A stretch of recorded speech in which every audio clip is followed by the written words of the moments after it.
সুপ্রিয়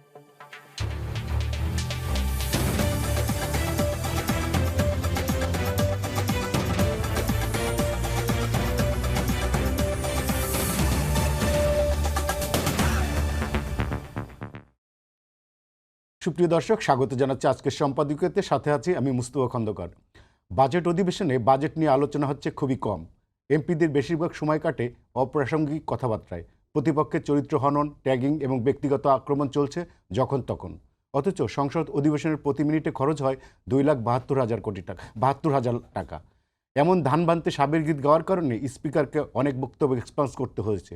বাজেট আলোচনার মতো গুরুত্বপূর্ণ অধিবেশনে এমন বেফাস কথাবার্তা সংসদের গ্রহণযোগ্যতাকে প্রশ্নবিদ্ধ করছে না?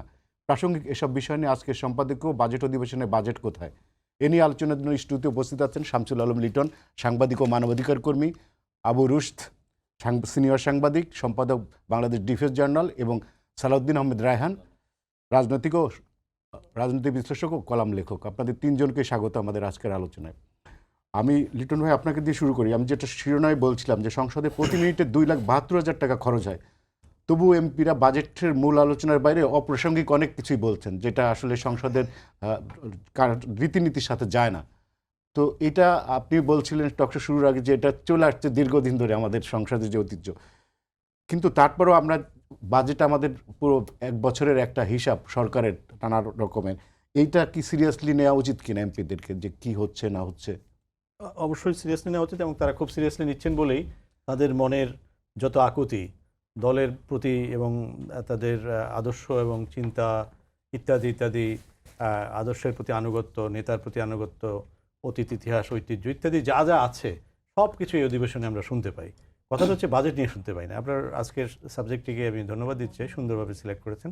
বাজেট ছাড়া সব আলোচনা হয়। আর হচ্ছে যে বাজেটের মধ্যে একটা ইম্পর্টেন্ট জিনিস আমরা কমন যেটা দেখেছি, যে বক্তব্যের শেষ পর্যায়ে এলাকার কথাটা মনে পড়ে এবং সেখানে 30 সেকেন্ড অথবা 1 মিনিট আরও 2 মিনিট বাড়িয়ে নেওয়ার চেষ্টা হয়, এবং এটা নিয়ে আবার স্পিকার এবং ডেপুটি স্পিকারকে খুব হিমশিম খেতে হয়, কারণ তাকে তো নির্দিষ্ট সময় বাধা ধরে চলতে হয় আর কি। যাই হোক, আমাদের সংসদের যে মিনিটের দাম, এটাও মানে দীর্ঘদিন ধরে এটা আমরা মিডিয়ার আলোচনার বিষয়, এবং এটা নিয়ে সমালোচনা হলেও আমাদের সংসদ সদস্যগণ এটা নিয়ে খুব একটা কান দেন না, কারণ হচ্ছে যে এই ব্যাপারে তাদের কোনো কনসার্ন থাকার কোনো কারণ আছে বলে তারা মনে করেন না হয়তো। আমার মনে হয় যে সেটা হচ্ছে যে আমাদের 18 কোটি মানুষের দেশে সকাল থেকে পরের দিন সকাল 24 ঘন্টায় অন্তত 24,000 নতুন নতুন সমস্যা অথবা পুরনো সমস্যার জের আমাদেরকে টানতে হয়। এবং সংসদকে আসলে সংসদ তো সমস্যার সমাধানের জায়গা না। সংসদ হচ্ছে সমস্যার সমাধানের জন্য যে অথরিটিগুলো আছে, যে রেগুলেটরস আছে, তারা ঠিকমতো কাজগুলো করতে পারছে কিনা এবং তাদের কাজের ক্ষেত্রে যেসব বাধা আছে সেগুলোকে অপসারণ, এই জায়গাটা কিন্তু আমার মনে হয়। এবং প্রয়োজনীয় আইন প্রণয়ন, মানে অপসারণ মানে তারা কোনো গাইড জোরে অপসারণ করবে, দলীয়ভাবে অপসারণ করবে সেটা না, তারা আলোচনা করবে। এবং যেসব দেশ আইনের যারা চলে সেই সব দেশের আইনগুলো দেখবেন যে প্রতিটা আইন 1,000, 2,000, 3,000 বার সংশোধন করা, দাড়ি কমা, প্রতিটা জায়গায় ফুটনোট দেওয়া আছে। অর্থাৎ আইনটা যেহেতু সোসাইটিটাকে ঠিক রাখে, কর্তৃপক্ষগুলোকে শক্তিশালী করে মানুষকে সার্ভিস দিতে, এই কথা আমাদের সংসদে যারা ঢোকার সময় মনে হয় যে স্পিকার সাহেবকে যে একটা করেন, করেন, ওখানেই ভুলে যান, ওখানেই ভেতরে ঢুকেই ওনাদের আসল ঐতিহ্যে ফিরে যান, যে এটা ঐতিহ্য না, একটা অপঐতিহ্য। আমি মনে করি যে এখান থেকে বেরোনোর ডেমোক্রেসিকে শক্তিশালী করতে হলে, প্রতিষ্ঠানগুলোকে শক্তিশালী করতে হলে বাজেট একটা বড় ব্যাপার। শুধু বাজেট না, বাজেটের একটা ইন্টারিম বাজেট তারা কেন প্রস্তাব দিচ্ছেন না? বছর শেষে 11 মাস, 11.5 মাসের সময় আপনি সম্পূরক বাজেট দেন, তখন ওই আলোচনা, ওই সম্পূরক বাজেট ইকোনমির যে ঘাটতি অথবা এটার পূরণ অথবা এটাকে টার্গেট পূরণ করা কোনো কিছু অবদান রাখে না। সো সম্পূরক বাজেট কেন আপনার পরবর্তী বাজেটের সঙ্গে হবে, এই মৌলিক আলোচনাটা হয় না। সংসদকে সংসদে ফিরে আসতে হবে। সংসদকে আল্লাহর ওয়াস্তে পল্টনের বক্তৃতার জায়গা থেকে বের করে না আনলে কোটি কোটি হাজার কোটি যেভাবে অপচয় হয়, পাচার হয়, এখানেও তো নষ্টই হচ্ছে, এখানে ড্রেইন হচ্ছে। তো এ ব্যাপারে আমি দুঃখ এবং বেদনা ছাড়া কিছু বলার নাই। ধন্যবাদ রুশ ভাই। সেটা হচ্ছে আপনারা যে প্রশ্নটা করতে চাই সেটা হচ্ছে যে জামাত ইসলামী এবং এনসিপি সংসদে প্রধানমন্ত্রী মালয়েশিয়া এবং চীন সফরের সমঝোতা যেসব চুক্তি এবং সমঝোতা স্মারক সই হয়েছে সেগুলো খোলামেলা আলোচনা দাবি করেছে স্বচ্ছতার স্বার্থে। এইটা কি আসলে, অনেক বিষয় তো সেন্সিটিভ থাকে রাষ্ট্রের গুরুত্বপূর্ণ, এগুলো কি সংসদে আলোচনার বিষয় কিনা? আরেকটা বিষয় হচ্ছে যে প্রধানমন্ত্রীর এই দুইটা দেশ সফর নিয়ে আপনার মূল্যায়ন কি? প্রথম কথা হচ্ছে আপনি যেটা বললেন যে সবকিছুই কি মানে প্রকাশ্যে আলোচনা করা যায় কিনা, যদিও বলা হয় যে সংসদ হচ্ছে এ সমস্ত বিষয়ের আলোচনার জায়গা, কিন্তু আপনি পৃথিবীর প্রতিটি দেশ দেখেন যে এমন কতগুলো সেনসিটিভ বিষয় থাকে যে যে বিষয়গুলি সবসময় প্রকাশ্যে আলোচনা করা যায় না। আপনি মার্কিন যুক্তরাষ্ট্রের সংসদে কি আপনি কখনো আলোচনা করতে শুনেছেন যে তাদের মানে ডিফেন্স টেকনোলজিতে কোন জায়গায় কি হবে, কোন জায়গায় কি হচ্ছে, এগুলো কখনো আপনি শুনেছেন? হয় না। ব্রিটেনেও আপনি এগুলো পাবেন না। এগুলো হচ্ছে সেক্রেটিভ বিষয়। আবার কোন দেশ কোন জায়গা থেকে কি কি মানে স্পর্শকাতর জিনিস বা প্রতিরক্ষা সরঞ্জাম ক্রয় করবে বা অন্যান্য বিষয়, যেমন ধরেন করিডোরের বিষয়টা বা এই ধরনের বিষয়গুলো করবে, এগুলো সবসময় যে সংসদে আলোচিত হবে তা কিন্তু না। আপনি সংসদে আলোচিত হতে পারে বাণিজ্য চুক্তিগুলো, সংসদে আলোচনা হতে পারে যে এমইউগুলো যে স্বাক্ষর হয়েছে, যে আপনার ধরেন এই যে মংলার পাশে যে একটা অর্থনৈতিক অঞ্চল তৈরি করা হবে বা আনোয়ারাতে যে একটা শিল্প পার্ক তৈরি করা হচ্ছে, এইগুলোর বিষয়ে আলোচনা হতে পারে। বাট তার মধ্যেও কিছু নিটিগ্রিটি থাকে, যে অনেক কিছু থাকে যে বিষয়গুলো সরকার হয়তো প্রকাশ্যে বা বা চীন সরকার বা বাংলাদেশ সরকার, দুই সরকারই চায় না যে এইগুলি প্রকাশ্যে আসুক, সেগুলো সরকারের বিভিন্ন খাতের মধ্যে থাকে। এখানে বিশেষ করে যেটা আসে, যেটা আমি কয়েকদিন ধরে লক্ষ্য করছি, যে বাংলাদেশ চীনের কাছ থেকে কি কি প্রতিরক্ষা সহযোগিতা পাবে বা নিরাপত্তা ছত্রছায়া পাবে, কি কি সরঞ্জাম কিনবে, বিষয়গুলো নিয়ে আপনার আমাদের সোশ্যাল মিডিয়া তো বটেই, আমাদের মেইন স্ট্রিম মিডিয়াও ছেয়ে গেছে। এবং এটার আবার রেশ পড়েছে ভারতের পত্রপত্রিকাগুলোতে। তারা এমনভাবে প্রচারণা করছে যেন বাংলাদেশ চীন থেকে এমন কিছু নিয়ে আসছে যে ভারতের মানে উদ্বেগ বেড়ে যাচ্ছে। তারা উদ্বেগ পর্যন্ত প্রকাশ করেছে রাষ্ট্রীয়ভাবে। আনন্দবাজার তো রিপোর্টই করে দিয়েছে এরকমভাবে, একটি নয় দুটি নয় 24টি মানে যুদ্ধ বিমান কিনছে বাংলাদেশ। আবার ইন্ডিয়া টুডে এরকম রিপোর্ট করেছে যে গত বছর অপারেশন সিঁদুরে যেই বিমান দিয়ে, চীনা বিমান দিয়ে ভারতের রাফাল বিমান ফেলানো হয়েছিল, ভূপাতিত করা হয়েছিল, সেই বিমান কিনতে যাচ্ছে বাংলাদেশ।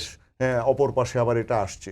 তো এগুলো আসলে বাংলাদেশ আসলেই প্রতিরক্ষা বিষয়ে বা এই যে ক্রয়, সামরিক ক্রয়ের বিষয়ে যেগুলো করবে, এগুলো কখনো আপনি কিন্তু প্রকাশ্যে এরকম জানতে পারবেন না। এগুলো হচ্ছে সেক্রেটিভ বিষয়, এগুলো আমাদের জাতীয় স্বার্থে দরকার। আর চীনও চাইবে না যে সে কী টেকনোলজি দিচ্ছে সেটা বাইরে আসুক, বা অন্য কোনো রাষ্ট্রও চাইবে না। তো এগুলো আসলে সংসদে আলোচনা আপনি ওইভাবে করতে পারেন। সংসদে যেটা আপনি করতে পারেন যে হ্যাঁ, আমার প্রতিরক্ষা বাজেটের আমার মাল্টিরোল ফাইটার যে 24টা দরকার, এগুলো টাকা দেওয়া হয়েছে কিনা, দেওয়া সম্ভব কিনা, কতটুকু দেওয়া সম্ভব, আমি কি ইউরোপ থেকে আনবো ইউরো ফাইটার টাইফুন আনবো, নাকি চীন থেকে আনবো, না পাকিস্তান থেকে আনবো, এই বিষয়গুলো আলোচনা হতে পারে।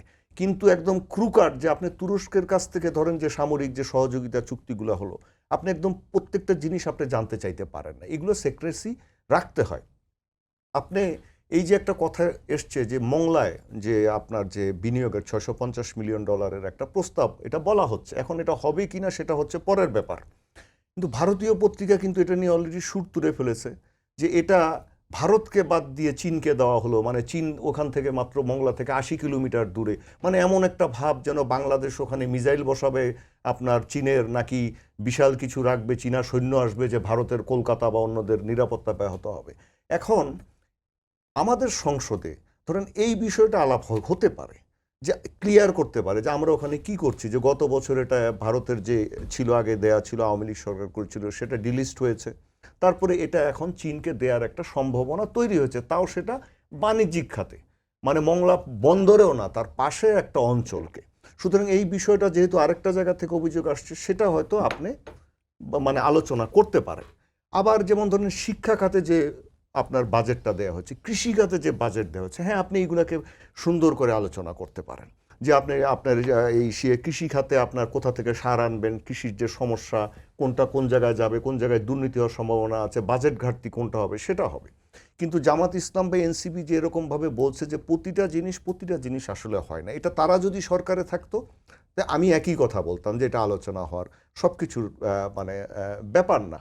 আরেকটা হচ্ছে যে এই যে চীনে যে আমাদের প্রধানমন্ত্রী সফর করলেন, এই বিষয়টা নিয়ে তো এত হাইপ সৃষ্টি করা হয়েছিল যেন গেল, মানে কোনো একটা দেশ থেকে আমাদেরও কিছু মহল তৈরি করেছিল যে এমন এটা নিয়ে আসলে বিশাল একটি সমস্যা সৃষ্টি হবে, বাংলাদেশ কি আরেকটি বলয়ে চলে গেল কিনা।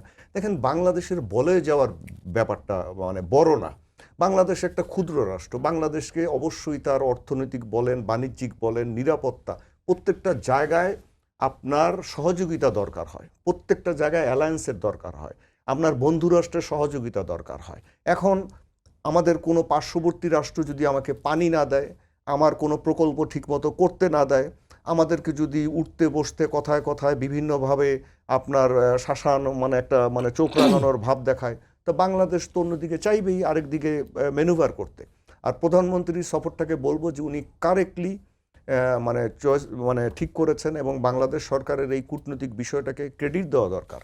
বিএনপি সরকারের ধরেন অনেক সমালোচনা করা যায় গত 4 মাসে, কিন্তু এই কূটনৈতিক খাতে বিএনপি সরকারের পদক্ষেপগুলোকে অবশ্যই সাধুবাদ দিতে হবে, এবং এগুলোকে বলা চলে যে সাকসেসফুলি তারা করেছেন, তারা করতে পেরেছেন। শুধু চীনের সাথে না, মার্কিন যুক্তরাষ্ট্রের সাথে, তুরস্কের সাথে, পাকিস্তানের সাথে, অন্যান্য মুসলিম দেশগুলোর সাথে, অন্যান্য দেশের সাথেও তারা সমানভাবে করছেন। এখন হয়তো আমাদের পররাষ্ট্র উপদেষ্টা বলেছেন যে সময় যখন হবে এবং পরিস্থিতি যখন অনুকূল হবে, তখন বাংলাদেশ ভারত যাওয়ার মানে পরিকল্পনা করবে। তিনি বলে দিয়েছেন ও হবে, সেখানেও যাবে, সেখানকার সাথে সম্পর্ক আমাদের চলবে।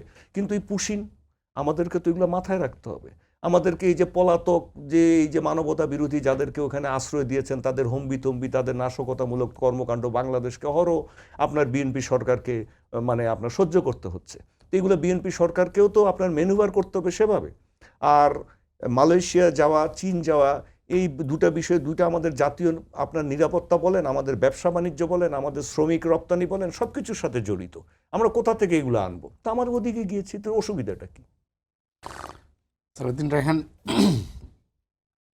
সংসদে নানা ধরনের আলোচনা হচ্ছে, বিশেষ করে বিরোধী দলের সংসদ সদস্যরা এমন কিছু উদ্ভট কিছু তথ্য, কিছু বক্তব্য দিচ্ছেন যেটা অনেকে হাস্যকর মনে হচ্ছে। কেউ বলছেন তার বাবা বেঁচে আছে, বলছেন তিনি তার বাবা মারা যায়, 71 সালে তারা মুক্তিযোদ্ধা করছেন। কেউ কাপ পিরিচ চাচ্ছেন, কেউ ওয়াশিং মেশিন চাচ্ছেন। এইগুলো কি আসলে সংসদের বক্তব্য হতে পারে কিনা? ধন্যবাদ মোস্তফা ভাই। না, এগুলো তো আসলে অনেকগুলোই এক্সপাঞ্জ করা হয়েছে। আপনি যেটা মুক্তিযুদ্ধের কথা যেটা বলেন, সেটা তো উনি নিজেই বললো যে আমার একটা স্লিপ অফ টাং হয়েছিল, বলে ফেলেছি। নিজের বাবাকে মেরে ফেলা স্লিপ অফ টাং মানে উনি বলেছে আর কি, উনি পরে এটা বলেছে স্লিপ অফ টাং হয়েছে। তারপরে পর্দা চাওয়া হয়েছিল, তারপরে আপনার কি বলে ওয়াশিং মেশিন চাওয়া হয়েছিল।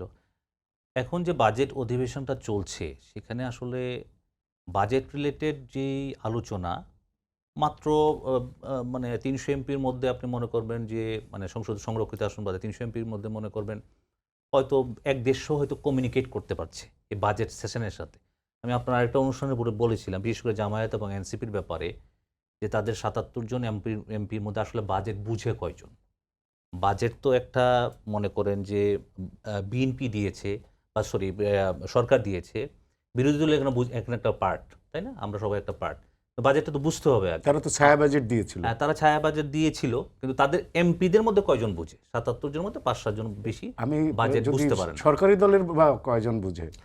সরকারি দলের মনে করেন আজকের বাজেট সেশন যদি আপনি চিন্তা করেন, আজকে কিন্তু মনে করেন প্রত্যেকেই বাজেট নিয়ে, যেমন আপনার যোগাযোগ মন্ত্রী কিন্তু এডিপি নিয়ে বলেছে যে এডিপি বৃদ্ধি করেছে, মানে অ্যানুয়াল ডেভেলপমেন্ট প্রোগ্রাম তো বুঝতে হবে, তাই না? সামথিং লাইক দিস, যে এটা মানে তারা বলছে। মাহবুদ্দিন খোকন একটা জিনিস উত্থাপন করেছে যে আপনার আমাদের যে বড় টাকার নোট, যেটা ইন্ডিয়াতেও একসময় ব্যান করা হয়েছিল, আপনার যে কালো টাকাগুলো যেন ব্যাংকে আসে, ইন্ডিয়া ব্যান করে তো 2000 টাকার নোটই আবার হ্যাঁ আবার চেপেছে। তো কি এটা আসলে খুব সাময়িক একটা স্বস্তি পেয়েছিল, আর ইন দি লং রান এই স্বস্তিটা ছিল না। তো এই ধরনের আলোচনা হচ্ছে। বিশেষ করে বিএনপির এবার বাজেটটা তো আসলে খুবই ইনক্লুসিভ একটা বাজেট দিয়েছে। এটা নিয়ে আপনার প্রশ্ন যথার্থ, যে এটা নিয়ে যে ধরনের আপনার যে কমিউনিকেটিভ আলোচনার দরকার ছিল, যেমন ধরেন আমাদের প্রবৃদ্ধি ধরা হয়েছে 6.5%, রাইট নাও এখন হয়তো এটা 4% বা মানে এই অর্থ বছর এরকম হবে। আমি যদি 6.5% আমি আপনার প্রবৃদ্ধি অর্জন করতে যাই, তাহলে আমাকে কি ধরনের অ্যারেঞ্জমেন্ট আমার বাজেটে রাখতে হবে, সেটা কি পর্যাপ্ত আছে কি না, বিরোধী দল থেকে সেটা বলা যেত, বা সরকারি দলের এখান থেকেও সে ধরনের সাজেশন আসতে পারতো, অনেকে দিতে পারতো। আমার ইনফ্লেশন যে 7.5% নামায় নিয়ে আসা হবে, সেটা আমি করতে পারতেছি কিনা বা কীভাবে করতে পারবো, এটাই আসলে বাজেটে আলোচনার দরকার ছিল। ইভেন এবার দেখবেন যে আপনার শিক্ষা খাতে যে বরাদ্দ 1,36,000 কোটি টাকা দেওয়া হয়েছে, এটা কিন্তু অ্যারাউন্ড জিডিপির প্রায় 2%, এবং গত অর্থবছর থেকেও অনেক বেশি। ইভেন বাংলাদেশের যে শিক্ষা বাজেট, এটা সবচেয়ে বেশি এবার দেওয়া হয়েছে। এগুলো নিয়েও তো আপনি কোনো আলোচনা ওরকমভাবে শুনতে পাচ্ছেন না যে এই শিক্ষা খাতের বরাদ্দটা এই খাতে খরচ করলে আমার বেশি হবে। বরঞ্চ আজকে আবার শিক্ষামন্ত্রী বললেন যে টাকা আরও ৮,৭০০ কোটি টাকা আরও মানে প্রাথমিক শিক্ষকদের যারা আপনার এমপিওভুক্ত নয় তাদেরকে তাদের অবসর ভাতা দেওয়ার জন্য লাগবে। তো এই ধরনের বিষয়গুলো আসলে আসছে না, স্বাস্থ্য খাতের বিষয়গুলো খুব পর্যাপ্তভাবে আসছে না।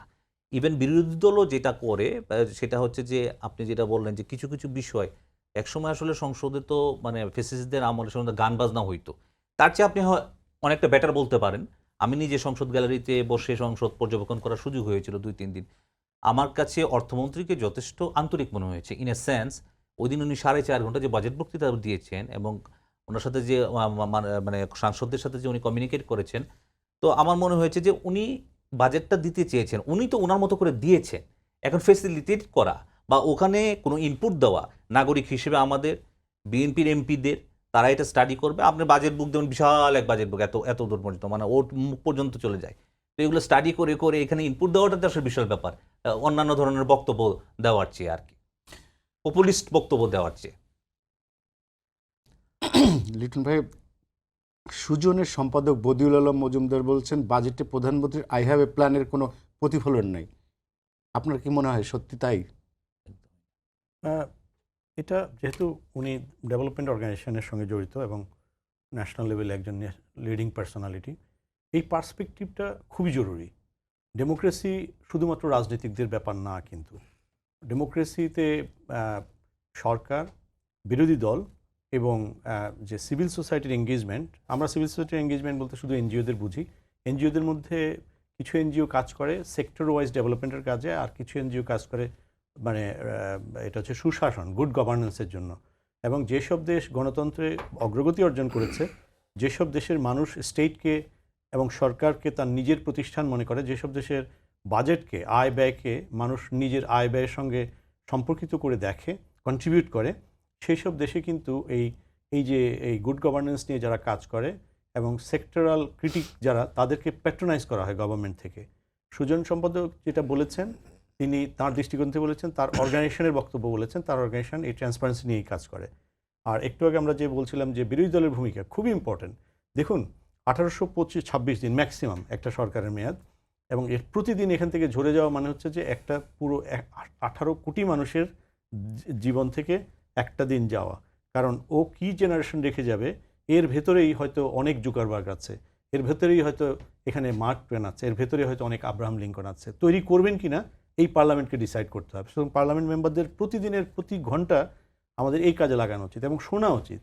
এই যে আজকে যদি আগামীকালকে যদি কোনো একটা প্রধানমন্ত্রীর প্রশ্নোত্তর থাকতো, যেমন সপ্তাহে একটা প্রধানমন্ত্রীর প্রশ্নোত্তর থাকা উচিত। আমরা যদি ওয়েস্টমিনিস্টার ডেমোক্রেসি মনে করি, তাহলে পূর্ব নির্ধারিত প্রশ্নোত্তর নয়, ইনস্ট্যান্ট 30 মিনিটে 35টা প্রশ্ন অথবা 25টা প্রশ্ন, এবং বিরোধী দলের নেতার ডেফিনেটলি 5 অথবা 6টা লিবার্টি কোয়েশ্চেন থাকতে হবে। তাহলে গিয়ে মানুষ দেখবেন কীভাবে পার্লামেন্টকে প্রতিটা মুহূর্তে সে পার্লামেন্ট নিয়ে ব্যস্ত থাকে এবং পার্লামেন্টের তার রিফ্লেকশন থাকে। উনি যে আই হ্যাভ এ প্ল্যান বলেছেন, উনি তো সব প্ল্যান বলে দেন নাই। বাজেট হচ্ছে একটা জিনিস, কর্মতৎপরতা, বিভিন্ন ধরনের পরিকল্পনা, এবং কী কী পরিকল্পনা সেটা তো নির্বাচনী ম্যানিফেস্টোতে আছে, 31 দফার মধ্যে আছে। মানুষ কিন্তু দফা ধরে ধরে জিজ্ঞেস করবে, এতে সরকার শক্তিশালী হবে। আমি মনে করি যে প্ল্যানের যে অংশগুলো অলরেডি উনি কিন্তু করেছেন, যেমন ফ্যামিলি কার্ড, তারপরে কৃষক কার্ড, তারপরে এই যে ডিজেল কার্ড অথবা কৃষকদের জন্য, তারপরে হেলথ কার্ড, এগুলো এখন হয়তো প্রশ্ন আসতে পারে যে ওনারা যদি এরকম প্রশ্ন করেন যে এটা স্তর পর্যায়ে কত, যেমন আমাদের এক্সট্রিম পভার্টি যেটা, সেটা সেই লেভেলে পৌঁছতে কোন পর্যায়ে সেটা মিটিগেট করবে, এই জিনিসগুলো। তারপরে ধরুন এখন কিন্তু এই যে শিক্ষার জন্য যে বরাদ্দটা, এটা কিন্তু গ্রাসরুটে যাবে। শিক্ষায় যে প্রাথমিক বিদ্যালয়ে যে মিড ডে যে মিলটা চালু করা হচ্ছে, এতে সবচেয়ে বেশি উপকৃত হবে। কারণ দেখুন শহরে কিন্তু আমাদের সরকারি স্কুলে কিন্তু আমাদের আত্মীয় স্বজন এরা কিন্তু পড়ে না, সবাই ইংলিশ মিডিয়াম স্কুলে পড়ে, অথবা বেশিরভাগ আর কি। কিন্তু গ্রামে 100% কিন্তু সরকারি প্রাথমিক বিদ্যালয়ে পড়তে হয়। সো তৃণমূলে এই বাজেটকে যেভাবে নিয়ে যাওয়া হচ্ছে, এবং এই যে ফ্যামিলি কার্ডে একদম একদম যাদের কিছুই নাই, হ্যাভ নটস, তাদের জন্য যে এটা চালু করা হয়েছে। এবং আজকে এই আপনাদের মিডিয়াতে দেখছিলাম কোনো জায়গায় কিছু কার্ড নিয়ে তালিকায় অনেক গোলমাল হয়েছে, এর জন্য সময় টিভি অবশ্যই ধন্যবাদ পাওয়া উচিত। যারা গভর্নমেন্টের তথ্য ব্যবস্থাপনা দেখেন, তারা ফোন করে যদি একটা ধন্যবাদ দেন, আমার মনে হয় এই খবর সময় টিভি প্রচার করলে এভাবে মানুষ উৎসাহিত হবে শাসনের সঙ্গে নিজেকে এঙ্গেজ করা আর কি। তো সরকারের ভালো ভালো কর্মসূচিগুলো তো উই হ্যাভ এ প্ল্যানের পার্ট, আমরা তো এগুলো শুনি নাই আগে কখনো। কারণ গ্রামের মানুষকে নিয়ে আপনি ধরুন বরাদ্দ যতই বরাদ্দ দিন, সেটা কিভাবে দিচ্ছে যতটা স্পষ্ট হবে, সে স্পষ্ট করে যে জিনিসটা দেওয়া হচ্ছে গোপনে মোবাইলে দিয়ে দেওয়া হচ্ছে না, যার ফলে কর্মীরা ভাগ বাটোয়ারা করে নেওয়ার সুযোগ হচ্ছে না।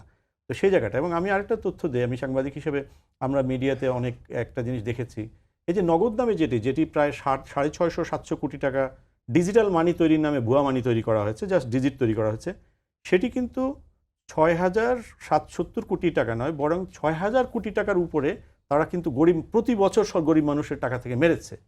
সেটা যখন তত্ত্বাবধায়ক সরকারের বিগত অন্তর্বর্তীকালীন সরকারের সময়ে কাজ শুরু হলো, কিন্তু সেটা কিন্তু আর বেশি দূর গেলেন না। মিসেস শারমিন মুর্শেদ তার ভাইকে বসালেন নগদের প্রশাসক হিসেবে।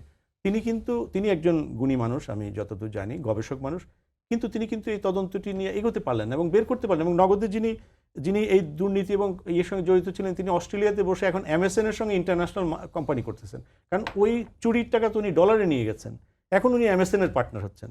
ওনার 14 পুরুষ যদি ইয়েতেও কাজ করতেন সিলিকন ভ্যালিতে, তাও MSN-এর সঙ্গে যে ইনভেস্টমেন্টের কথা এখন বলা হচ্ছে, তার 10 ভাগের 1 ভাগও উনি সেভ করতে পারতেন বলে সন্দেহ আছে। আমার মনে হয় আমাদের সংসদের, আমাদের জনগণের, মিডিয়ার প্রচুর কাজ, এই কাজগুলোতে আমাদের কনসেন্ট্রেট করা দরকার।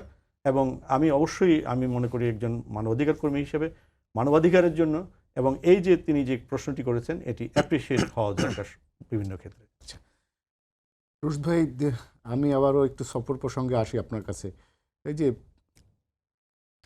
যুক্তরাষ্ট্রের যে বাণিজ্য চুক্তি এবং চীনের ঘনিষ্ঠতা বাংলাদেশের দুই পরাশক্তির সাথে কিভাবে সফলভাবে ভারসাম্য বজায় রাখবে, আর এই যে চীন মিয়ানমার বাংলাদেশ অর্থনৈতিক করিডোর যে উদ্যোগ, এটার কতখানি বাস্তবতা আপনি দেখছেন?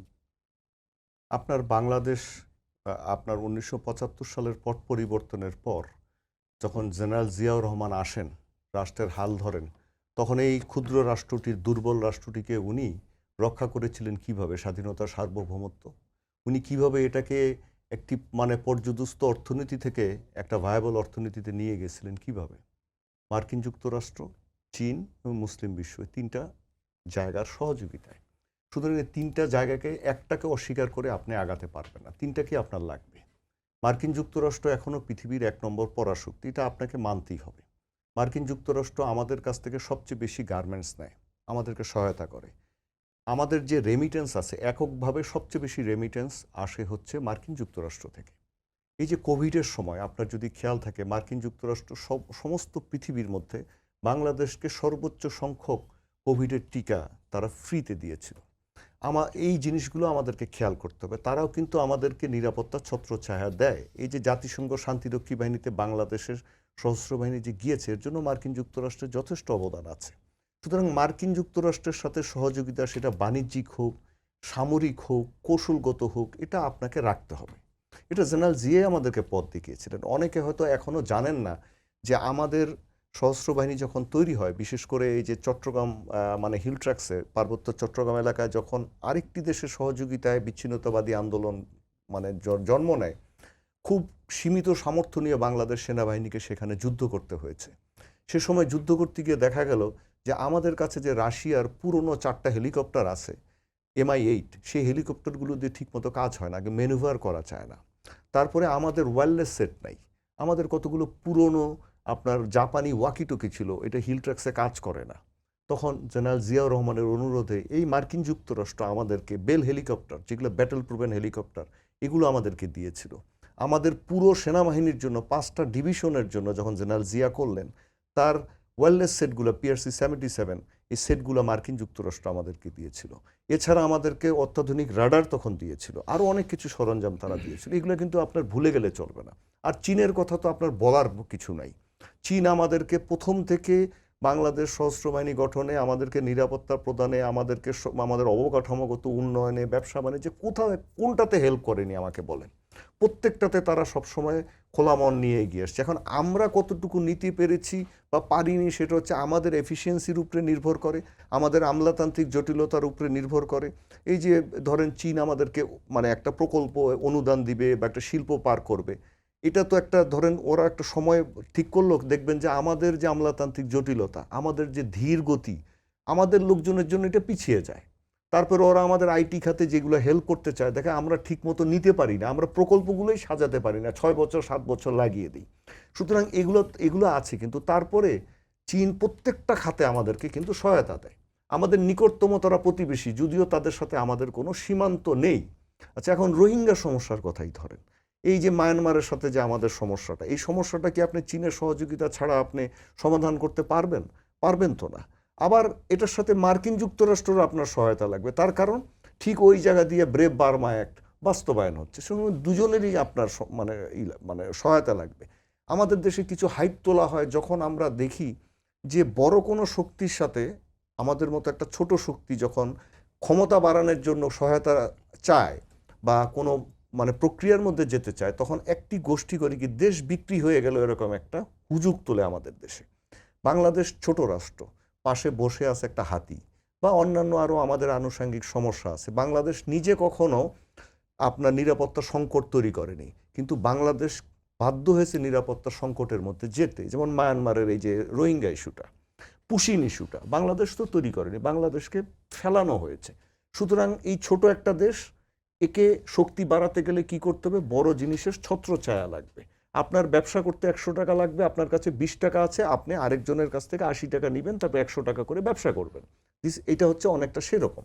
এটা করতে গেলেই বাংলাদেশে করে কি দেশ বিক্রি হয়ে গেলে একটা সুর তোলে। এবং চীনের যে সফরটা, এটারও বিভিন্ন জায়গার থেকে কিন্তু বলা হচ্ছে না কি এনেছে, কিছুই হয়নি, এটা নেই সেটা নেই। সব কিছু কি বলে কয়ে বা এরকম করে হবে? তা তো না, এরকম কিছু না। এখন আসেন করিডোরের ব্যাপারটা। করিডোরটা আপনার, এই করিডোরটা এখনকার থেকে আলোচিত হচ্ছে না, এটা অনেক আগের। এটা প্রথমে হয়েছিল আপনার Bangladesh, China, India, Myanmar corridor, BCIM বলতো এটাকে। তো বিসিআইএম করিডোরটা নিয়ে তারপরে দেখা গেল চীন যখন আগাতে চাইলো, এটা আওয়ামী লীগ সরকারের সময়, ইন্ডিয়া হ্যাঁ, ভারত এটা মানে অত গুরুত্ব দিচ্ছিল না। কলকাতাতে আপনার র্যালি হওয়ার পরও তারা গুরুত্ব দিচ্ছিল না, কারণ তারা এটাকে ডেটার করতে চাচ্ছিল। তো এখন যেই মানে পরিকল্পনাটা এসছে, যদিও আমাদের পররাষ্ট্রমন্ত্রী বলেছেন যে এখনও এই বিষয়টা বাংলাদেশ মানে চিন্তা করে বিবেচনা করে দেখছে, এখনও কিন্তু ফাইনালি কিছু বলেনি, এটা আমাদেরকে মনে রাখতে হবে। কিন্তু যেহেতু মানে চীনা প্রেসিডেন্ট স্বয়ং এটা প্রস্তাবটা দিয়েছেন, সুতরাং এটাকে আমাদের গুরুত্বের সাথে নেওয়া দরকার। এটা হবে কোথা থেকে? চট্টগ্রাম থেকে টেকনাফ হয়ে আপনার রাখাইন হয়ে মান্দালয়, লাসিও, রুল্লি হয়ে চীনের কুনমিং মানে ইউনানের কুনমিং পর্যন্ত যাবে। এটা একটা বিশাল প্রকল্প। এটা আপনি 1-2 বছরে না, 10-20 মানে 15 বছরের। যেমন ধরেন পাকিস্তানের গোয়াদার থেকে যেই কারাকরাম হয়ে যেই মানে প্রকল্পটা হয়েছে, এটা অনেকটা সেরকম। এখানে একটা সমস্যা আছে, যদিও এটা বাস্তবায়নের দিকে আসে। তাহলে আপনাকে কি করতে হবে? যে এই যে জায়গার উপর দিয়ে যাবে, এই জায়গাগুলো তো বেশিরভাগ জায়গায় মায়ানমার সরকারের নিয়ন্ত্রণ নাই। এগুলো হচ্ছে স্বাধীনতাকামী দলের, যেমন আমাদের দেশের পাশে আরাকান আর্মি, তার উপরে চীন আর্মি। তো এখন আপনি তাহলে আলোচনা করবেন কাকে? বাংলাদেশকে এনগেজ হতে হবে, 3 পক্ষের সাথে আলোচনা করতে হবে। এখন হ্যাঁ, ত্রিপক্ষী হোক, যাই হোক, মানে মেইন জিনিসটা এসে যাবে বাংলাদেশের কাছে। বাংলাদেশকে আপনি রাখাইন এলাকায় আরাকান আর্মির সাথে আলোচনা, আরাকান আর্মির মধ্যে আবার অনেক গ্রুপ আছে, কয়েকটা আছে মার্কিন যুক্তরাষ্ট্রপন্থী, কয়েকটা আবার চীনের সাথে গিয়েছে, কয়েকটা আবার অন্য কিছু করে। তা আপনি এই জিনিসগুলো ঠিক করতে হবে। এর মধ্যে রোহিঙ্গাদেরকে আপনি কি করবেন, এই সমস্ত জিনিসগুলো আসবে। সুতরাং এটা এত সহজ না, এটা অনেক জটিল একটা বিষয়। এবং এর মধ্যে আবার মার্কিন বিষয়গুলো আসবে, ভারত ওখানে আছে, ভারতের বিষয়গুলো আসবে। সো এটা অনেক ক্রিটিক্যাল একটা বিষয় দাঁড়াবে। কিন্তু চীন যখন এটা মানে একটা প্রস্তাব করেছে, ওরা জেনে শুনেই করেছে। কেন ওরা মানে একটা অনেক দূর পর্যন্ত দেখে তারপরে তারা কিন্তু একটা প্রস্তাবনা করে। গোয়াদার পোর্ট যখন তৈরি করা হচ্ছিল পাকিস্তানে, অনেকেই বলেছিল এটা এখানে করে কি হবে। আজকে দেখেন এই যে ইরান সংকটের সময় গোয়াদার পোর্ট দিয়ে ওখানে সমস্ত জাহাজ এসে আপনার ওই যে ইগুলা নামাচ্ছে, কন্টেইনার, আর ইরানের সমস্ত বাণিজ্য হচ্ছে গোয়াদার পোর্ট দিয়ে। ওই এলাকাটার গুরুত্ব বেড়ে যাচ্ছে, এতদিনে এসে বোঝা যাচ্ছে। সুতরাং চীন যে এটা বলেছে, এই সমস্যাগুলোর বাইরে এটার কোনো একটা উদ্দেশ্য আছে, সুদূর প্রসারী উদ্দেশ্য আছে। সালাউদ্দিন আহমেদ রায়হান, আপনি কিভাবে মূল্যায়ন করবেন? বিশেষ করে এই যে রোহিঙ্গার বিষয়ে একটা চীনা প্রেসিডেন্টের একটা বলছে যে তারা এই বিষয়ে একটা সলিউশনের উদ্যোগ নেবে, কিন্তু এইটা কতখানি বাস্তবসম্মত? এর আগে আমরা ইন্টারভিউয়ের সময় দেখছিলাম ডক্টর ইউনূস বলেছিলেন যে একটা রোজার ঈদের বলেছে, আগামী রোজার ঈদে তারা ওখানে যেই করবে। তো আমরা তো এই সমস্যার আর কোনো দেখলাম না। আচ্ছা, আমি ওই পররাষ্ট্রমন্ত্রী গতকালের যে ব্রিফ করলেন, সেখানে কিন্তু একটা জিনিস প্রথমে এভাবে শুরু করেছেন ওনার যেটা হচ্ছে China Bangladesh community with shared future. এটা হচ্ছে যে চায়না যখন তার প্রতিবেশী দেশগুলা বা অন্যান্য যেসব দেশের সাথে যে সম্পর্কটা সর্বোচ্চ লেভেলের যে সম্পর্কটা, বাংলাদেশ আগে ছিল কম্প্রিহেন্সিভ স্ট্র্যাটেজিক রিলেশন, সেখান থেকে এই অবস্থা উন্নীত করা হয়েছে এই সফরে, এই ধরনের একটা স্ট্র্যাটেজিক রিলেশন।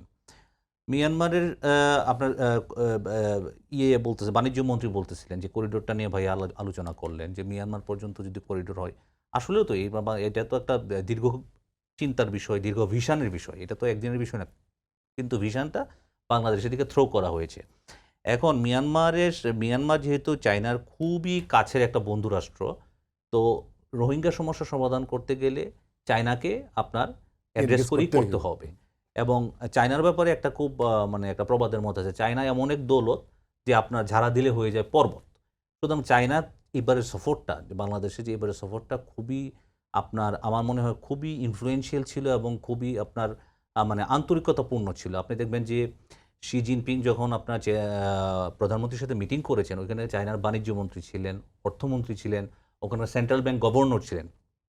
ন্যাচারালি মানে আমাদের 2024 সালে লাস্ট যখন ফ্যাসিস্ট সরকারের প্রধানমন্ত্রী গিয়েছিলেন, তখন কিন্তু যে যৌথ ইশতেহার এসেছিল, এখনকার যে যৌথ ইশতেহারটা এসেছে আপনার আমাদের যে ঘোষণা হয়েছে দুই সরকারের পক্ষ থেকে, এটা আপনার সবাই বলছে যারা আপনার ইকোনমিস্ট এবং প্রাবন্ধিক বা আপনার যারা এই বিষয় নিয়ে পড়াশোনা করে, যে অবশ্যই ওটার চেয়ে অনেক বেটার যৌথ ইশতেহার এসেছে। বাংলাদেশের এখানে একটা জিনিস দেখবেন যে বাংলাদেশ কিন্তু এর আগে কোনো যৌথ ইশতেহারে এক চীন নীতির কথা বলে নাই। এবার কিন্তু এক চীন নীতি ওরা এগ্রি করেছে আপনার এই যৌথ ইশতেহারে। এই বিষয়গুলো এসেছে। তারপরে আপনার বাণিজ্যর যে বিষয়গুলো এসে, সহযোগিতা চুক্তির যে বিষয়গুলো এসেছে, এই যে মংলা পোর্টের কথা বললো, মংলা পোর্ট আধুনিকায়ন, আনোয়ারাতে আপনার যেই এক ট্যাঙ্কে যেটা পাস হলো 4,000 কোটি টাকার উপরে, আনোয়ারার এইখানে প্রায় ওরা আপনার চায়না সিভিল ইঞ্জিনিয়ারিং কনস্ট্রাকশন কোম্পানির সাথে বাংলাদেশের যে চুক্তিটা হয়েছে বা সমঝোতা স্মারক, তারা যে কনস্ট্রাকশনটা বলবে, ভাইয়া যে বলেন যে দীর্ঘসূত্রিতার কথা, এই কথাটা কিন্তু এসছিল এখানে। এই দীর্ঘসূত্রিতাটা কমানোর জন্য আনোয়ারার প্রজেক্টে 800 একর জায়গার উপর যে প্রজেক্টটা হবে, সেখানে প্রধানমন্ত্রী স্পষ্টতই বলেছেন 18 মাসের মধ্যে আপনারা অবশ্যই এখানে একটা ফ্যাক্টরি এবং কনস্ট্রাকশন সাইট আপনি দেখতে পারবেন। এই জন্যই কিন্তু ওদের সাথে এই চুক্তিটা করা হয়েছে। বিরার সাথেও কিন্তু অনেকগুলো চুক্তি হয়েছে। এবং চায়নাকে কত গুরুত্ব দিচ্ছে বাংলাদেশ, বা বাংলাদেশকে চায়না কত গুরুত্ব দিচ্ছে, আমরা ধরেন বিরার যে ওয়েবসাইটে এখন কিন্তু চাইনিজ ল্যাঙ্গুয়েজে আপনার করা হচ্ছে আপনার, এবং চাইনিজদের আপনার ইনভেস্টমেন্টের জন্য কোনো সমস্যা না হয় এই জন্য দেখবেন যে আপনার ওইখানে কিন্তু একটা আপনার বিনিয়োগ অফিস খোলা হবে। এবং বিডা এবং ওদের যে একটা সংস্থা আছে তারা মিলে কিন্তু চায়নার বিভিন্ন প্রদেশে এই বিনিয়োগের পরিস্থিতি নিয়ে বাংলাদেশের যেন বিনিয়োগ করতে পারে সেটা সহযোগীকরণের জন্য তারা প্রচারণা চালাবে। এটা কিন্তু খুবই ইম্পর্ট্যান্ট একটা ইস্যু। চায়না অনেক দিক থেকে এবার বাংলাদেশকে সহযোগিতা করবে, কারণ ওরা খুব স্পেসিফিক্যালি বলেছে ব্রিক্সে, এসসিওতে, আরইসিপিতে যোগ দেওয়ার জন্য বাংলাদেশকে তারা মানে সম্পূর্ণভাবে মানে আমরা সহায়তা করবে। এবং আপনারা জানেন যে এই যে ইকোনমিক যেই আপনার যে বডিগুলা, এই যে ব্রিক্স বলেন, উদীয়মান অর্থনীতির যে বডিগুলা, তারপরে আপনার চায়না তো বিশ্বের দ্বিতীয় বৃহত্তম আপনার মার্কিন যুক্তরাষ্ট্রের পরে অর্থনীতির দিক থেকে শক্তিশালী, অ্যারাউন্ড $20 ট্রিলিয়ন ওদের আপনার ইকোনমির যে সাইজ। সুতরাং আমি মনে করি যে দালিয়ানি থেকে শুরু হয়েছিল প্রধানমন্ত্রীর যে সফর, ওয়ার্ল্ড ইকোনমিক ফোরামের এখান থেকে সামার যে দাভোসটা হয়েছে সম্মেলন, সেখান থেকে শুরু করে বেইজিং পর্যন্ত, এই পর্যন্ত প্রধানমন্ত্রী তারেক রহমান যেই আপনার আলোচনাগুলো করেছেন। এবং আরেকটা ইম্পর্টেন্ট বিষয় আপনাকে বলি যে ট্রেড ডেফিসিটের বিষয়টা, $18 বিলিয়ন উপর আমাদের সাথে ট্রেড ডেফিসিট। তারা আমাদের কাছ থেকে কী নেয়? এই যে উইগ নেয়, পরচুলা, কটন নেয়, এগুলা কিছু কিছু জিনিস নেয়। কিন্তু এটা পরিসর বাড়ানোর জন্যও কিন্তু প্রধানমন্ত্রী কিন্তু এখানে বলেছেন যে আপনি আমাদের ম্যাঙ্গো নিতে পারেন, কাঁঠাল নিতে পারেন, কাঁঠাল বিনিময়ে কাঁঠাল কিন্তু রপ্তানির একটা চুক্তি হয়েছে, মানে সমঝোতা স্মারক হয়েছে। এটা হয়তো আপনার আরও সমঝোতা স্মারকগুলোই তো পরবর্তীতে আপনার এটা আপনার আরও ওয়ার্কিং আউট করে এটা চুক্তির পর্যায়ে যাবে, রাইট? তো ফ্রুটস নিতে পারেন, এই আওতাগুলো বাড়ানোর কথা বলা হয়েছে। এবং ওরা যেহেতু প্রচুর ফ্রুটস খায়, এটা খুব ইম্পর্ট্যান্ট একটা বিষয়। এবং চায়নাও কিন্তু যেহেতু তারা বেশি কার্বন এমিশন করে, বাংলাদেশকে বলেছে আমরা কিন্তু কার্বন আপনার যেন লো কার্বন ডেভেলপমেন্ট কীভাবে করা যায় সে ব্যাপারে আপনাদেরকে সহযোগিতা করব। এই যে আপনার বাণিজ্যের যে বিষয়গুলো হয়েছে, প্রায় পত্রিকান্তরে আমরা দেখতে পেলাম যে $9.11 বিলিয়ন মতো আপনার বিভিন্ন 9.2 বিলিয়ন বা $9 বিলিয়ন উপরে আপনার তারা ইনভেস্ট করবে, চাইনিজ প্রতিষ্ঠান দরকার। আপনার রয়টার্সের একটা আমি দেখলাম যে এখন রাইট নাও, অ্যাজ অফ নাও, আপনার চাইনিজ ইনভেস্টমেন্ট বাংলাদেশে আছে প্রাইভেট $7.7 বিলিয়ন, এবং চায়না বাংলাদেশকে সহজ শর্তে এই পর্যন্ত ঋণ দিয়েছে $8.5 বিলিয়ন। সুতরাং বা চায়নার এই জিনিসগুলোকে অ্যাড্রেস করার কোনো উপায় নেই। China is the largest economy, মানে এখানে ইগনোর করার উপায় নাই। আর আপনি যে কথাটা বলেছিলেন যে রোহিঙ্গা সমস্যার সমাধান, এটা বাংলাদেশে এখানেও একটা কূটনৈতিক যে তৎপরতা বাংলাদেশের মিয়ানমারের সাথে এই আলোচনাটা এগিয়ে নেওয়ার জন্য চায়নাকে তারা কিন্তু ভালোভাবে ইউজ করতে পারে। লিটন ভাই, সেটা হচ্ছে যে এই যে প্রধানমন্ত্রীর প্রথম সফর, উনি ভারত না আমেরিকা না মালয়েশিয়া দিয়ে শুরু করে চীনে গেলেন। এই সফরে অনেক কিছু বেশ গুরুত্বপূর্ণ ডেভেলপমেন্ট ছিল এবং অনেকগুলো চুক্তিও হয়েছে। ইন্ডিয়ার পার্সপেক্টিভে তারা কিভাবে দেখছে, তারা এই ভূ রাজনীতিতে ইন্ডিয়ার এই মানে প্রধানমন্ত্রী এই সফরকে মানে ইন্ডিয়া কিভাবে মূল্যায়ন করবে? না, ইন্ডিয়া কিভাবে দেখছে সেটা তো ইন্ডিয়ান নিউজ পেপারে আমরা গত এক সপ্তাহ যে আহাজারি দেখতে পাচ্ছি, এটা মানে আমার মনে হয় ইন্ডিয়ান প্রধানমন্ত্রী ওয়াশিংটনে গেলেও এত পরিমাণ এই পরিমাণ মানে কাভারেজ হয় কিনা আমার সন্দেহ আছে। আবার এইটা এই সময়ের মধ্যে এবার যে ইন্ডিয়া ট্যুরিস্ট ভিসা চালু করে দিল, চালু করে দিয়েছে, মানে এটা খুব এটা ভালো সাইন, কারণ এতদিন বন্ধ রেখে প্রতিবেশীর প্রতি যে কিন্তু পুশব্যাক কিন্তু চলছে আবার। এবং একই আমার সাথে। অনেক আত্মীয় স্বজনের চিকিৎসাও চলছে। আমরা সবাই জানি আসলে আমরা তো ইন্ডিয়ার মানুষের প্রতি চিকিৎসা অথবা ওই যে আপনার যে ট্যুরিজম বলেন অথবা যাওয়া আসা বলেন, প্রতিবেশীর বাড়িতেই তো মানুষ বেশি যায়, এলাকায় ঘোরাঘুরি করে তো মানুষ বেশি, খুবই স্বাভাবিক। কিন্তু প্রতিবেশী আমাকে প্রতিবারই ভিসা দেওয়ার আগে বলেছে আমি সেখানে যাতে জার্নালিজম না করি। আমি পৃথিবীর 70টি দেশে গিয়েছি, আমি 33 বার ইন্ডিয়াতে গেছি, যেহেতু ইউএন একটা এঙ্গেজমেন্ট ছিল আমার একটা কনভেনশনের সঙ্গে, রিজিওনাল মিটিংগুলো বেশি দিল্লিতে হতো, তো প্রতিবারই লিখতে হতো। আমার শ্রদ্ধেয় বেলাল চৌধুরী মারা গেছেন, বেশ নসিব করুক, প্রতিবার আমার পক্ষ থেকে তিনি লিখে দিতে হতেন, তিনি ভারত বিচিত্রার সম্পাদক ছিলেন। আমি যেহেতু এখন ইউএনকে এই বিচার দিয়ে কি করব, ইউএন জানতেন বিবিসি, সিএনএন, স্কাই কেন ইন্ডিয়ার ব্রিফিংগুলো কভার করে না। অনেক কারণ আছে, তার মধ্যে এটা একটা কারণ ইন্ডিয়ান ভিসা মানে আমরা যেমন আমেরিকান ভিসা, ইউএস ভিসা নিয়ে যে ইউকে ভিসা নিয়ে কথা বলি না, ইংল্যান্ড আমেরিকাতে যেখানে ফ্রি মিডিয়া সেখানে ইন্ডিয়ান ভিসা নিয়ে এরকম কথা হয়, তাদের ভিসা সমানে রিফিউজ হয়, তারা ভদ্রতার কারণে এগুলো প্রকাশ করে না। যাই হোক, এটা হচ্ছে যে এই যে আমরা বলি 70-80 বছরের গণতন্ত্র, এটা সেটা হ্যাঁ, ইন্ডিয়ার কাছ থেকে ভালো কিছু থাকলে আমরা অবশ্যই শিখব, কিন্তু এই যে ফ্রিডম অফ স্পিচ অথবা ভিসা না দেওয়া, ভিসা কেটে দেওয়া, ভিসা আটকে রাখা, মিডিয়াকে ঢুকতে না দেওয়া, তারপর হচ্ছে যে এই যে প্রতিবেশী দেশের প্রধানমন্ত্রী চীনে গেছেন, তিনি দেশের উন্নয়ন এবং এসব নিয়ে কথা বলবেন, পজিটিভ লিখবেন, নেগেটিভ লিখবেন, সবই লিখবেন, অসুবিধা কি? আমাদের যেটা সুবিধা হয়, আমাদের 18 কোটি মানুষ তো তাদের একটা প্রতিবেশী দেশ, আমরা তো খুব দুঃখিত হই আমাদের যখন প্রতিবেশী দেশের প্রধানমন্ত্রীকে ডোনাল্ড ট্রাম্প হাসতে হাসতে কিলার বলে, আমরা দুঃখিত হই, আমরা খুব ব্যথা পাই। আমার পাশের দেশের পাশের বাড়িতে যদি খুনি বসবাস করে, এটা তো হয় না, এটা তো কেমন কথা। কথাটা হচ্ছে আমরা তো অনেক ক্ষেত্রে দুঃখিত, পত্রিকা হেডলাইন করি না যে ট্রাম্প কিলার বলেছে ইয়াকে নরেন্দ্র মোদীকে, এটা করি না, কারণ আমরা আসলে আমাদের উদারতা এবং আমাদের বন্ধুরা যারা সাংবাদিক আছে তারা অনেক সময় বলে যে আসলে তো আমাদের দেশে তো অনেক সমস্যা আছে, তোমাদের তো এত সমস্যা নাই। এটা একটা ব্যাপার, কারণ আমাদের অর্থনৈতিক সমতার যে ইন্ডেক্সটা, এটা কিন্তু তাদের ইন্ডেক্স থেকে একটু ডিফারেন্ট। ওদের এক্সট্রিম পভার্টিটা এক্সট্রিমের এক্সট্রিম, এবং যেখানে মানুষের টয়লেট ইত্যাদিতে ওই জায়গা থেকে, এবং গোত্র প্রথা, কাস্ট ইত্যাদিতে 3 ভাগের 1 ভাগ মানুষ কোনো মানুষের জীবনযাপন করে না। একটা যুদ্ধবিধ্বস্ত দেশ 80 বছর যাবৎ। আমারও খারাপ লাগে আসলে এই দেশটা তার অখণ্ডতার জন্য হয়তো আমাদেরকে নির্মমভাবে এই সমস্ত কাজগুলো করে। তাদের জনগণ, এই দেখুন আগস্ট মাসে, জুলাই আগস্টে 24-এ 21টা শহরে হাজার হাজার, কোনো শহরে লাখ মানুষ বিক্ষোভ করেছে বাংলাদেশের মানুষের মুক্তির জন্য। কিন্তু মানুষের সঙ্গে আমাদের সম্পর্কটা গভীর। কিন্তু দিল্লি যে কূটনীতির পল্লী নাম রেখেছে চাণক্যপুরী, চাণক্য কিন্তু ইন্টারন্যাশনালি একটা কমপ্লিকেটেড ক্যারেক্টার।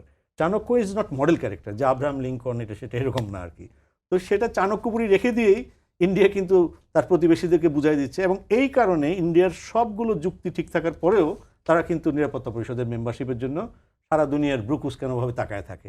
তুমি ক্লেম করো কোন ইন্ডেক্সে? তোমার তো রিজিওনাল রেকর্ড ভালো না, তোমার ইন্টারন্যাশনাল রেকর্ড ভালো না। যেখানেই যুদ্ধবিগ্রহ অথবা আন্তর্জাতিক শান্তির পরিপন্থী কোনো কাজ হয়, সেখানেই তুমি তার কোনো তেলের ড্রাম নিয়ে দাঁড়ায় থাকো, এটা নিয়ে দাঁড়ায় থাকো যে তুমি এখন বিনা পয়সা আমার তেল দাও, আমি তোমার সঙ্গে কিন্তু আছি। অর্থাৎ দুনিয়া যাকে একঘরে করে, সেটা ইসরায়েল হোক আর যেই হোক, সে তার পাশে গিয়ে দাঁড়ায় থাকে তার কাছ থেকে কিছু আদায় করার জন্য। এটা তো কোনো ভালো, আমাদের প্রতিবেশী এত সাবস্ট্যান্ডার্ড আমাদের ভালো লাগে না। আমরা চাই যে ইন্ডিয়া একেবারে সেই ইউরোপের যে ভদ্রতা, সভ্যতার যে ভদ্রতা, আমরা যে এই যে প্রতিবেশী, দেখুন আমাদের lakh lakh billion billion dollar আমাদের কিন্তু চিকিৎসা নানা কাজ যাচ্ছে, ভরসা না থাকলে কেন যাবে?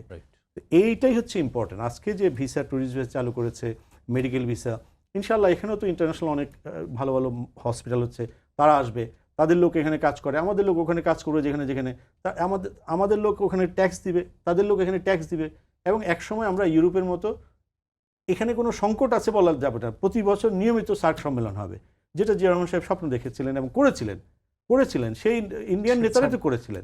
সেই স্বার্থ তো তাদের কারণেই তো হ্যাঁ, আমার মনে হয় যে আজকে যে আলোচনাটা শুরু হয়েছে, আমাদেরকে ক্রস অনেক, এই শেষ শাশুড়ির আমলে যদি ইন্টারন্যাশনাল হাইওয়ে হয়, আজকে 400-500 বছর পরে অথবা 300 বছর পরে, 400 বছর পরে আমরা কোনো একটা কানেক্টিভিটি শুরু হলেই তো একটা জ্বলা শুরু হয়ে যায়।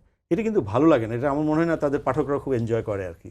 কমিউনিকেশন, কোলাবোরেশন এবং কোঅপারেশন এটা কিন্তু থাকতেই হবে। আর তাদের যে একটা সংস্থা আছে যেটা আমাদের দেশে সবচেয়ে বেশি আলোচিত, সেই সংস্থাটার কিন্তু, এটা উনি ডিফেন্সের এডিটর এবং নিরাপত্তা বিশ্লেষক রুশদ ভাই, উনি বলতে পারবেন, তাদের কিন্তু মটোটা হচ্ছে রিজিওনাল পিস অ্যান্ড স্ট্যাবিলিটি, শান্তি এবং নিরাপত্তার জন্য। আপনি আমাদের দেশের একটা বাচ্চা আজকে জন্ম হয়েছে, ওকে যদি বলেন যে রয়ের এই মটোটা হচ্ছে পিস অ্যান্ড স্ট্যাবিলিটি, সে হেসে দিবে, সে হয়তো বোঝেও না পৃথিবীর কোনো কিছু। তো তাহলে সমস্যাটা হচ্ছে এই জায়গায়, ইন্ডিয়াকেই প্রমাণ করতে হবে তারা আমাদের ভালো বন্ধু। আমাদের দিক থেকে কত ভরসা, পুরা কোরবান আমরা ইন্ডিয়ার গরু দিয়ে করি, আমাদের আরও অন্যান্য ভরসার কথা তো বললামই। আমার মনে হয় we are tested friend, they have to prove themselves, that's all.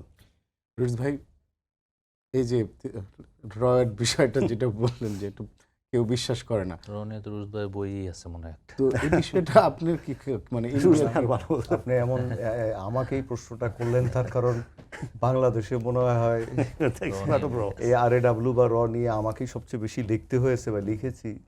এখন যা হোক, মানে লিটন ভাই যেগুলো বলছিলেন, দেখেন ভারত হচ্ছে একটা বড় হাতির মতো, তাই না? তার মানে আত্মাটা থাকতে হয় বড়।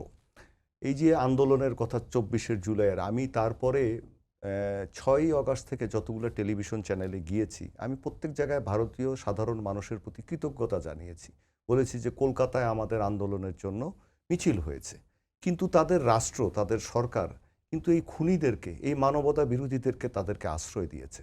তারা একদিকে বলে যে তাদের দেশে যদি কেউ অ্যাসাইলাম সিক করে, তাহলে মুসলমান ছাড়া অন্যরা আপনার নাগরিকত্ব পাবে বা অ্যাসাইলাম পাবে, মুসলমানরা পাবে না।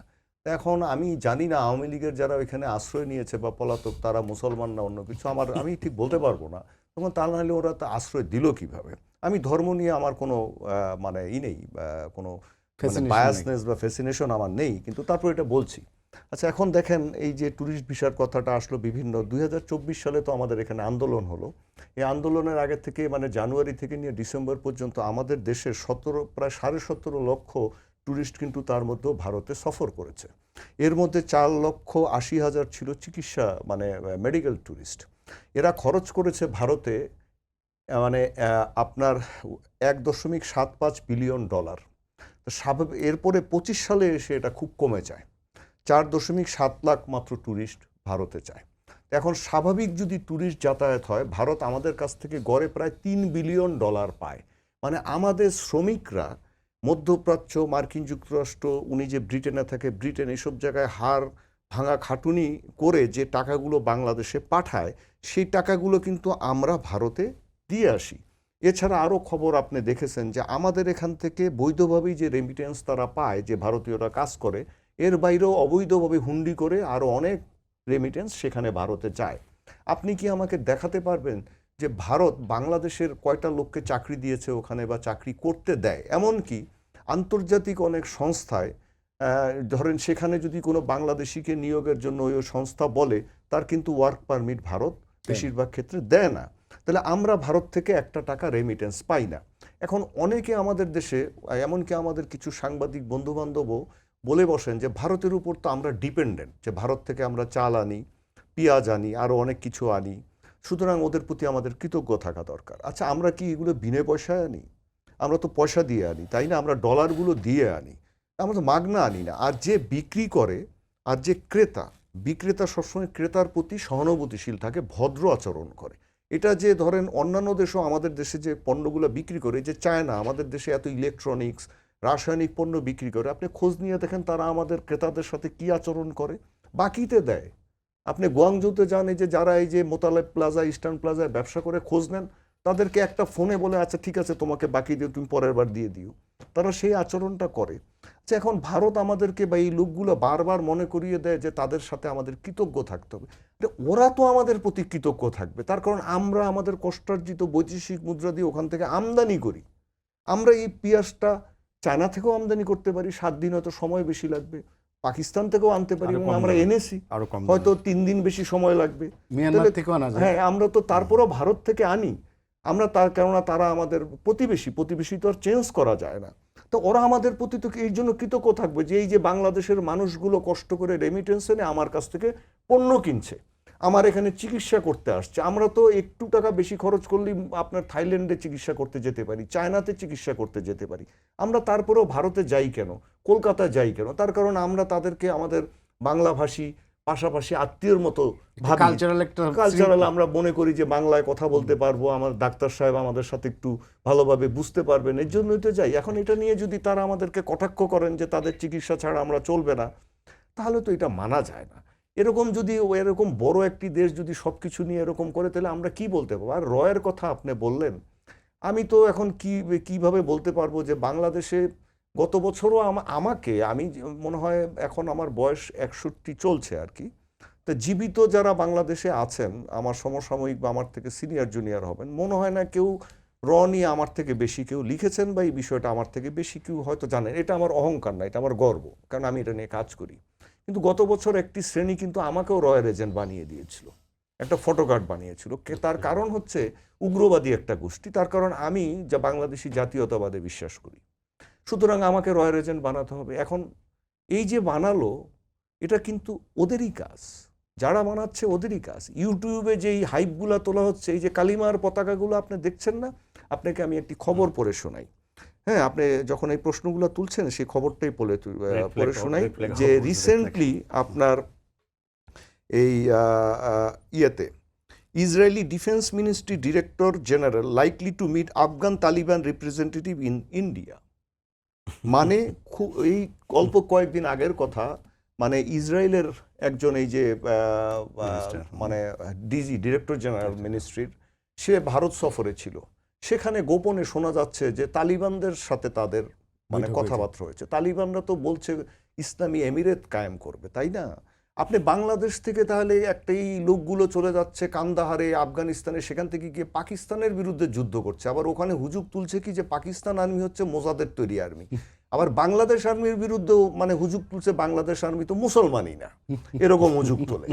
তো সুতরাং এই যে জিনিসগুলা, এগুলো কিন্তু ওইভাবেই হয়। আপনি যখনই এ ধরনের ছায়া দেখবেন, আমি আমার সারা জীবনের অভিজ্ঞতা এই বিষয়ের থেকে বলছি, তখন আপনি বুঝতে পারবেন যে ওরা ওই জায়গাতেই কাজ করছে সবচেয়ে বেশি। এই যে কালিমার পতাকাগুলা এই কথা বলার পরপর বাংলাদেশে তোলা হচ্ছে। সুতরাং যে সমস্ত আমাদের যারা মূলধারার ইসলামী দল আছে, তাদের প্রতি আমার অনুরোধ থাকবে যে দয়া করে সতর্ক হন, যারা এরকম করে তাদের ব্যাপারে সতর্ক হন। ও জায়গাতেই থাকে। ধন্যবাদ। রেহান ভাই, আমি একটু ইসলামী দল যখন আসলে একটু দেশের প্রসঙ্গে আসি, এই জামাত ইসলামীর একজন সংসদ সদস্য মুজিবুর রহমান এমপি বলেছেন যে সুদ ভিত্তিক অর্থনীতি বলতে আমাদের জাকাত ভিত্তিক অর্থনীতি চালু করা উচিত। এটা উনি আজকে বলেছে। হ্যাঁ, এটাকে আপনি কিভাবে দেখছেন? যে না, এটা আসলে এটা তো একটা ইসলামিক দৃষ্টিভঙ্গি থেকে সে বলেছে। এটা তো আসলে বাংলাদেশ যেভাবে বাংলাদেশে যে ইকোনমি যেভাবে কাজ করে, কিন্তু বাংলাদেশ কি আসলে ইসলামী এই যে আমি বলতেছি যে ওনার অর্থনীতি চালু করার মতো আমরা কি সেই অবস্থায় আছি? আমরা তো সেই অবস্থা নাই। ডেমোক্রেটিক একটা কান্ট্রি, আমরা তো ইসলামিক।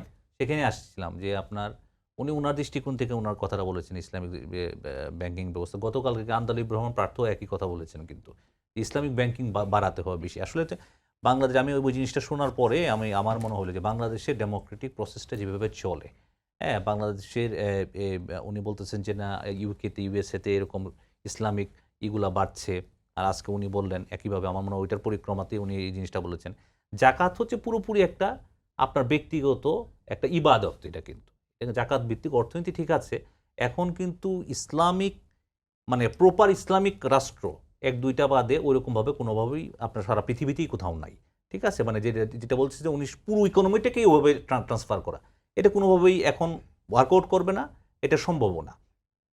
এটা হচ্ছে আপনার প্রশ্নের উত্তর। আরেকটা জিনিস হচ্ছে, আমার মনে হয় যে এখানে এই মালয়েশিয়ার ব্যাপারটা একটু কম আলোচনা হয়েছে। আমি একটু এখানে একটু ইনপুট দিই যে আমাদের শ্রমবাজারটা যে বন্ধ হয়ে গেল, এই যে এইবার যে আপনার কিছুদিন আগে আমাদের শিক্ষা প্রতিমন্ত্রী ভিজিট করেছেন এবং এবার যে প্রধানমন্ত্রী ভিজিট করলেন, মালয়েশিয়া সফরটা ছিল 18 ঘন্টার মতো, কিন্তু খুবই কিন্তু ফ্রুটফুল একটা ডিসকাশন হয়েছে এবং মালয়েশিয়ার যে আমাদের যে মহাজাদু জানে। হ্যাঁ মহাজাদু জানে বা এই যে ওনারা যে আমাদেরকে যে ওয়েলকাম করেছেন আমাদের পিএমকে, এটা কিন্তু মারাত্মক বিষয়। আমার শ্রমবাজারটা উন্মুক্ত হয়েছিল শহীদ রাষ্ট্রপতি জিয়াউর রহমানের মাধ্যমে 1979 সালের দিকে। তো এই শ্রমবাজারটা আবার বন্ধ হয়ে গিয়েছিল। সেটা আবার আমাদের 4th largest, if I am not wrong, 4th largest আপনার আমাদের যে শ্রমিক আছে মালয়েশিয়াতে প্রায় 10 লক্ষের উপরে। এখনও প্রায় আপনার এই যে এবার আপনার ভিজিট করার পর প্রধানমন্ত্রী বলেছেন যে 8,000 শ্রমিক যারা অবৈধ হয়ে আছে তাদেরকে বৈধকরণের জন্য আমাদের 2,000-এর উপরে শ্রমিক কিন্তু ওদের আপনার ইয়েতে আছে, কি বলে, জেলে আছে। সেখানে থেকেও তাদেরকে ছাড়ানোর জন্য উনি মানে ভ্যালিডেট করার জন্য তাদেরকে ছাড়ানো, লিগালাইজ করার জন্য উনি আপনার অনুগ্রহ করেছেন এবং আনোয়ার ইব্রাহিম সেটা কিন্তু মেনেও নিয়েছেন এবং বলছে যে প্রসিডিউর উইল গো অন। সাংস্কৃতিক সহযোগিতার একটা আমাদের সাংস্কৃতিক সহযোগিতা, সন্ত্রাসবাদ দমনে ভাইয়া কাজ করেন, সন্ত্রাসবাদ দমনে আপনার সমঝোতার বা নোট বিনিময় হয়েছে। তো ওখানেও কিন্তু একটা ভালো আমাদের হয়েছে আপনার কি বলে সফর হয়েছে, কিন্তু খুব স্বল্প সফর, কিন্তু ওখানে আপনি যে পেট্রোনাসের সাথে জ্বালানি চুক্তি বিনিময়, নবায়নযোগ্য জ্বালানির বিষয়ে যে পেট্রোনাসের সাথে, পেট্রোনাস খুব ভালো একটা আপনার এনার্জি সেক্টর সারা ওয়ার্ল্ড ওয়াইড খুব নাম করা, তাদের সাথে একটা জ্বালানির বিষয়ে চুক্তি হয়েছে আপনার। তারপরে আসিয়ানের ব্যাপারে আপনার আসিয়ান সদস্যদের সর্বাত্মক সহযোগিতা করবে মালয়েশিয়ার প্রধানমন্ত্রী। তো মালয়েশিয়ার ভিজিটটা কিন্তু এদিক থেকে আপনার আমি মনে করি অনেক বেশি ফ্রুটফুল, যে টাইমের দিক থেকে আপনি টাইম ফ্রেম যদি ধরেন, এত কম টাইমে এত বেশি আউটপুট নিয়ে আসা। এবং আমি আপনাকে বলি যে মালয়েশিয়া এবং চায়নার যেসব ভিজিটটা টোটাল 6 days ভিজিট, এটার আপনি যেটা পররাষ্ট্রমন্ত্রীও বলেছেন এবং এটা ব্যক্তিগতভাবে আমিও বিশ্বাস করি, আপনি আগামী 5 থেকে 6 মাসের মধ্যে এটার একটা বিরাট আউটকাম দেখতে পাবেন। এই যে সমঝোতাগুলো এবং যে চুক্তিগুলো হয়েছে, নোট বিনিময় হয়েছে, এগুলোর আউটকামগুলো তো আসতে হবে না? আউটকামগুলো আপনি 5-6 মাসের মধ্যে যখন এটা ওয়ার্কআউট করবে আপনার দুই পার্টি, বাংলাদেশ এবং কাউন্টার পার্ট, এবং এই জিনিসটা হবে। চায়নাতে আপনি দেখবেন যে একটা জিনিস হয়েছে, আমাদের আগে পররাষ্ট্র সচিব পর্যায়ে শুধুমাত্র বৈঠক হতো, এটা কিন্তু পররাষ্ট্র মন্ত্রী পর্যায়ে উন্নীত করা হয়েছে এবং 2+2 মিটিং করার জন্য এটা করা হবে। আর সুদভিত্তিক অর্থনীতির কথা যেটা বললেন, এটা আমি ব্যক্তিগতভাবে বিশ্বাস করি যে এটা কোনোভাবে এটা পসিবল না। সরি, ইসলামিক ভিত্তিক যেটা বললেন আপনি, এটা কোনোভাবে, হ্যাঁ ইসলামিক ব্যাংকিং ধারা তো অবশ্যই থাকবে। এবং আপনি জানেন যে ইসলামিক ব্যাংক যখন প্রতিষ্ঠা হয়, যেই ইসলামিক ব্যাংক নিয়ে এখন কথা হচ্ছে, এটা কিন্তু একটা লার্জেস্ট স্কেলে ইউনিয়ন লেভেল, গ্রাম লেভেলে চলে যেতে পারছিল না। মানুষের মধ্যে একটা ইসলামিক সেন্টিমেন্ট কাজ করে বাংলাদেশের মানুষের মধ্যে বেসিকলি, যেহেতু মেজরিটি পোর্শন ইসলাম, কিন্তু সেটা তো একটা স্পেশাল ব্যাংক।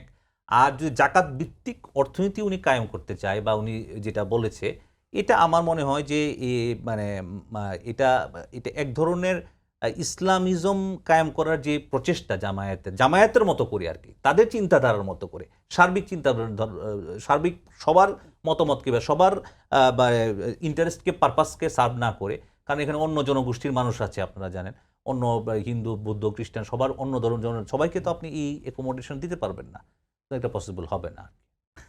আমাদের হাতে আর সময় নেই। লিটন ভাই, রুদ ভাই এবং সালাউদ্দিন রায়হান, আপনাদের তিনজনকে ধন্যবাদ। দর্শক, এই ছিল আজকের সম্পাদকীয়তা। আগামীকাল আবার দেখা হবে একই সময়। শুভরাত্রি সবাইকে।